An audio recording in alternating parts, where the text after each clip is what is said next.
Assalamualaikum warahmatullahi wabarakatuh. Perkenalkan, nama saya Kamal Mustinor Fatayati dari kelas PIPSC NIM 0064 akan menjelaskan mengenai pengertian dari ontologi, epistemologi, dan aksiologi.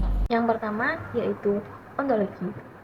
Secara bahasa, ontologi berasal dari bahasa Yunani yang asal katanya adalah ontos dan logos. Ontologi merupakan ilmu yang berbicara mengenai tentang yang ada. Secara istilah, ontologi adalah cabang dari ilmu filsafat yang berhubungan dengan hakikat hidup tentang suatu keberadaan yang meliputi keberadaan segala sesuatu yang ada dan yang mungkin ada. Ontologi ini juga dikaitkan dengan objek ilmu dalam pandangan Islam yang terbagi menjadi dua, yaitu yang pertama adalah objek ilmu yang bersifat materi.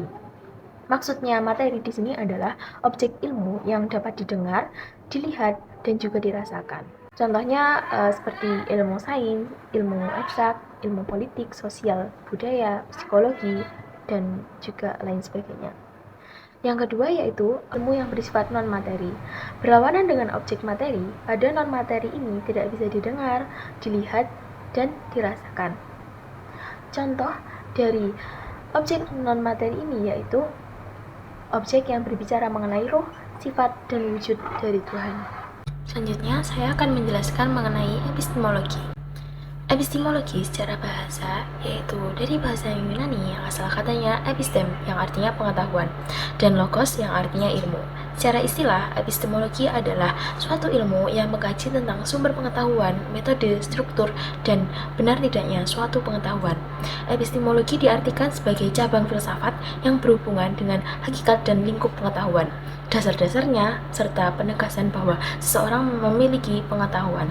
Epistemologi merupakan studi mengenai pengetahuan yang mengkaji bagaimana mengetahui benda-benda. Epistemologi menganggap bahwa setiap pengetahuan manusia merupakan hasil dari pemeriksaan dan penyelidikan benda hingga akhirnya dapat diketahui manusia.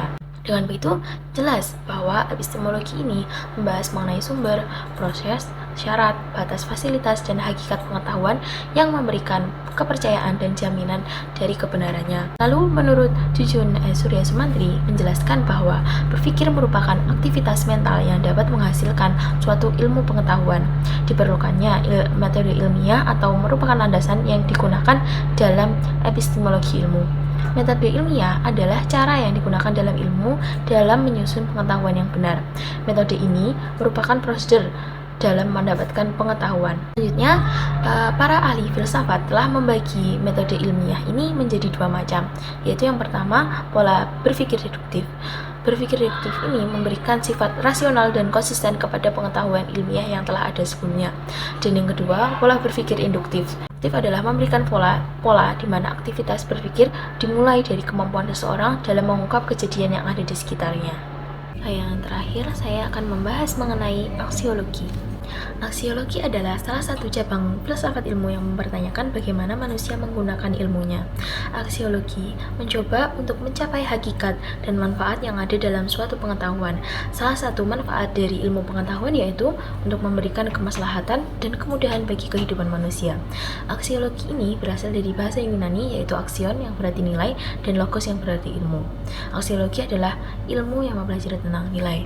Aksiologi dasarnya berbicara mengenai hubungan ilmu dengan nilai, apakah ilmu bebas nilai atau apakah ilmu terikat dengan nilai. Karena berhubungan dengan nilai ini, maka aksiologi berhubungan dengan baik atau buruk, berhubungan layak atau pantas, tidak layak atau tidak pantas. Aksiologi memberikan manfaat untuk mengantisipasi perkembangan kehidupan manusia yang negatif, sehingga ilmu pengetahuan tetap berjalan pada jalur kemanusiaan. Daya kerja dari aksiologi diantaranya yaitu yang pertama, menjaga dan memberi arah agar proses keilmuan dapat menemukan kebenaran yang hakiki. Maka perilaku keilmuan perlu dilakukan dengan kejujuran dan tidak berorientasi pada kepentingan langsung.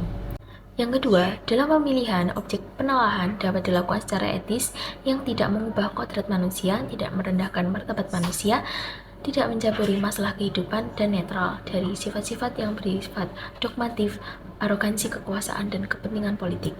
Yang ketiga yaitu pengembangan pengetahuan diarahkan untuk meningkatkan taraf hidup yang memperhatikan kodrat, martabat manusia, serta keseimbangan kelestarian alam lewat pemanfaat ilmu dan temuan-temuan universal.